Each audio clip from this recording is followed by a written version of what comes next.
আসসালামু আলাইকুম বন্ধুরা, কেমন আছেন? আজকে আবার আমি চলে এলাম আপনাদের জন্য এক কাপ চা নিয়ে। গরম গরম চা খেতে খেতে খুবই গুরুত্বপূর্ণ একটি বিষয় নিয়ে কথা বলি।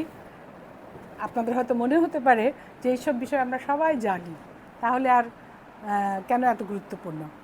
আমাদের জানা বিষয়ে কিন্তু অনেক বেশি গুরুত্বপূর্ণ থাকে যখন আমাদের সেই সব সমস্যার সম্মুখীন হতে হয় বা আক্রান্ত হতে হয়। সে কারণে এর আগ পর্যন্ত কিন্তু সেই বিষয়গুলো নিয়ে আমরা ততটা ভাবি না বা গুরুত্ব দেই না। তবে আমার মনে হয় সমাজে এই বিষয়টা নিয়ে এখন যথেষ্ট কথা হচ্ছে এবং অনেকেই আমরা সচেতন হওয়ার চেষ্টা করছি। বিষয়টি হচ্ছে কন্যা শিশুর নিরাপত্তা। আপনাদের হয়তো মনে হতে পারে কন্যা শিশুর নিরাপত্তা মানে কি ছেলে শিশুর নিরাপত্তার দরকার নাই? অবশ্যই দরকার আছে, কিন্তু আমরা যদি পরিসংখ্যান দেখি তাতে দেখা যায় যে কন্যা শিশু ছেলে বাচ্চা অর্থাৎ ছেলে শিশুর চেয়ে অনেক বেশি নিরাপত্তাহীনতায় ভোগে বা সামাজিকভাবে নিগৃহীত হয় তার যে কোনো বয়সে। সেটি 6 মাসের শিশু থেকে দেখা গেছে তার বয়সন্ধিকাল বা বড়। কেন হচ্ছে এটা?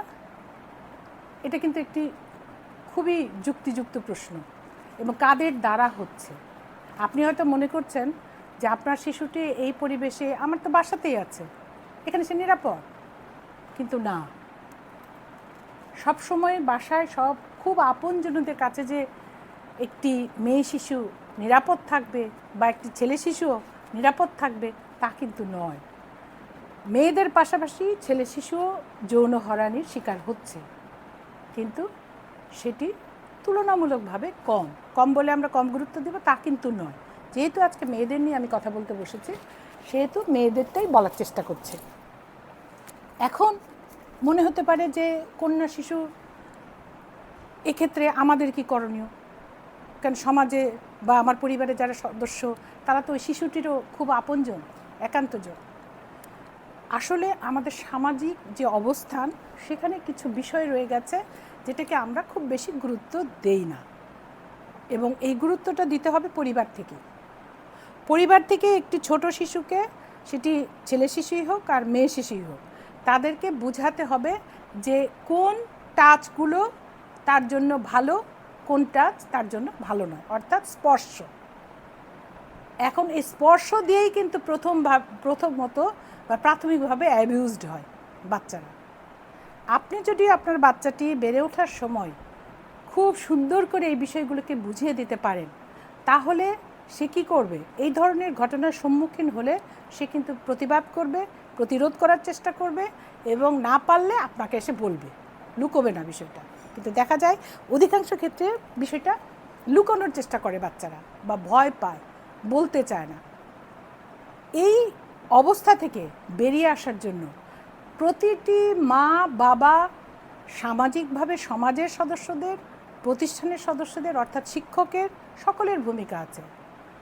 এমনকি মসজিদ মন্দির অর্থাৎ ধর্মীয় যে স্থানগুলো, তাদেরও কিন্তু বিশাল একটি দায়িত্ব আছে। কারণ সমাজে যে মানুষগুলো এই ধরনের খারাপ কাজের সঙ্গে যুক্ত থাকে তারা কিন্তু আবার ধর্মীয় উপাসনাগুলোতে যায়। তো সেখানে যিনি বা যারা এই ধর্মের কথা বলেন, তারা যদি তাদেরকে তাদের কথার মধ্য দিয়ে তাদের মানসিকতার পরিবর্তন করাতে পারেন, হয়তো বলছেন 10 জনের মধ্যে একজন হলো, সেটাই বা কম কিসে, সেখানে তাদের ক্ষেত্রেও কিন্তু দায়িত্ব রয়েছে।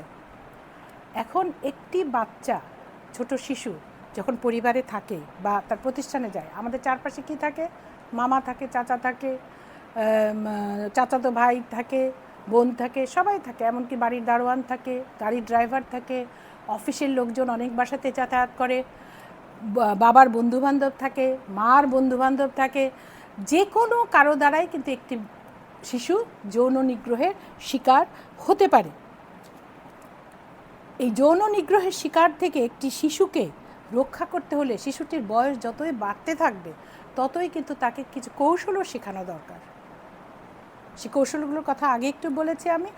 আর বাকিটুকু যেটি হচ্ছে যে তার কোন স্পর্শে সমস্যা হতে পারে, কী কী বিষয় তার শারীরিক বিষয়গুলো আছে সেগুলো তার কাছ থেকে আস্তে আস্তে পরিষ্কার করা। যখন সে বয়ঃসন্ধিতে প্রবেশ করছে বা পা দিচ্ছে তখন সে কিন্তু একটু একটু করে তার বায়োলজিক্যাল পরিবর্তনটা মুখোমুখি হচ্ছে বা ফেস করছে, সেটি ছেলে শিশুও করছে, মেয়ে শিশুও করছে। দেখা যায় কি এই সম্পর্কে ছেলে শিশু বা মেয়ে শিশু কারোই ধারণা থাকে না এবং বাবা মাও সেই ধারণাটা দেওয়ার চেষ্টা করে না। গ্রামাঞ্চলে তো দেখা যায় মা মেয়ের সঙ্গে এইসব আলাপই করতে চান না। শহরেও কিন্তু অনেকাংশ ক্ষেত্রে দেখা যায়। সময়ের পরিবর্তনের সঙ্গে অবশ্য কিছুটা হলেও পরিবর্তন ঘটেছে, কিন্তু পুরোপুরি হয়নি। এবং তখন যেটা হয় একটি শিশুর অর্থাৎ কৈশোর পেরোনোর সময় সে যৌবনে পা দিচ্ছে, এই বয়সে একটা ট্রানজিশন পিরিয়ডে সে কী করছে, তার মধ্যে কিছু হরমোনের পরিবর্তন ঘটছে। এই হরমোনজনিত পরিবর্তনের কারণে কিন্তু তার আচরণগত পরিবর্তন হচ্ছে। তার কি হচ্ছে, একটি ছেলের হয়তো একটা মেয়েকে দেখতে ভালো লাগছে, একটি মেয়ের হয়তো একটি ছেলেকে দেখতে ভালো লাগছে, এটা খুব স্বাভাবিক, প্রাকৃতিক। কিন্তু এই ভালো লাগাটাকে কতখানি সে গ্রহণ করবে, কতখানি সে নিজেকে এর সঙ্গে সম্পৃক্ত করবে, সেইটা বোঝানোর দায়িত্ব কিন্তু পরিবারের তথা প্রতিষ্ঠানেরও আছে। আমি মনে করি শিক্ষক শিক্ষিকার কথা বাচ্চারা অনেক বেশি শোনে। সেক্ষেত্রে শিক্ষকও লেখাপড়ার পাশাপাশি ক্লাসে পাঠদানের পাশাপাশি এই বিষয়গুলো বলার ক্ষেত্রে সচেতন হবে। আমরা পত্রিকার পাতায় খুললেই দেখতে পাই প্রায় যে শিক্ষক দ্বারা নির্যাতিত ছাত্রী। তার মানে বোঝেন যে একটি শিশু শিক্ষকের কাছেও নিরাপদ নয়। তো এইরকম অনিরাপদ জীবনযাপন করতে যেয়ে একটি মেয়ে যে সমস্যায় পড়ে, হয়তো এভাবে কেউ নিগৃহীত হয়ে গেছে, সে কিন্তু ভয়ে মুখ খোলে না।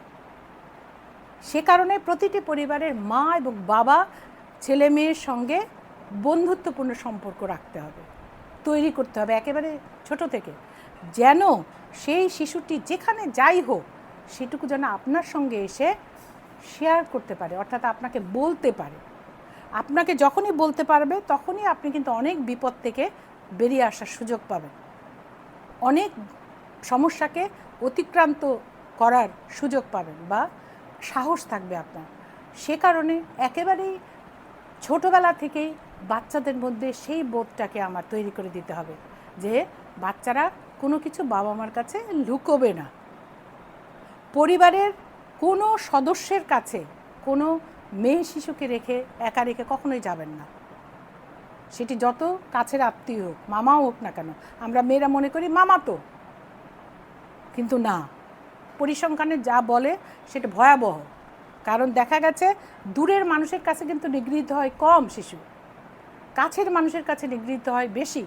কারণ এটা হচ্ছে সফট সাবজেক্ট, অর্থাৎ এই শিশুরা অত্যন্ত নরম একটা বিষয়, খুব সহজেই তাদেরকে হাতের মধ্যে নেওয়া যায়।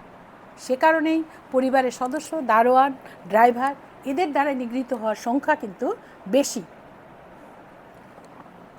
তাই আমাদের ভুললে চলবে না যে কাছের মানুষ, কারণ দূরে আপনি যাচ্ছেন, আপনার বাচ্চাকে আপনি মাঠে যেতে দিলেন না, আপনার বাচ্চাকে একা কোথাও প্রাইভেটে পড়তে পাঠালেন না, আপনি সঙ্গে গেলেন, বা কোনো বন্ধুর সঙ্গে আড্ডা দিতে পাঠালেন না। আবার অনেক অভিভাবক যে কাজটি করেন, একটি মেয়ে যখন বড় হয়েছে, টিনেজ যেটা বলি আমরা, বয়ঃসন্ধিকাল বা কিশোরী যেটাই বলি না কেন আমরা, এই অবস্থায় ওই বন্ধুর বাড়ি পার্টি, তার বাড়ি বার্থডে, অমুকের বোনের বিয়ে, সে রাত্রি থেকে যাচ্ছে সেখানে। এই কাজটি কখনোই করবেন না। আপনার অ্যাবসেন্সে, অর্থাৎ আপনার অনুপস্থিতিতে আপনার বাচ্চাটি কখনোই কোনো বাড়িতে রাত কাটাবে না। এই সতর্কতা আপনাকেই গ্রহণ করতে হবে।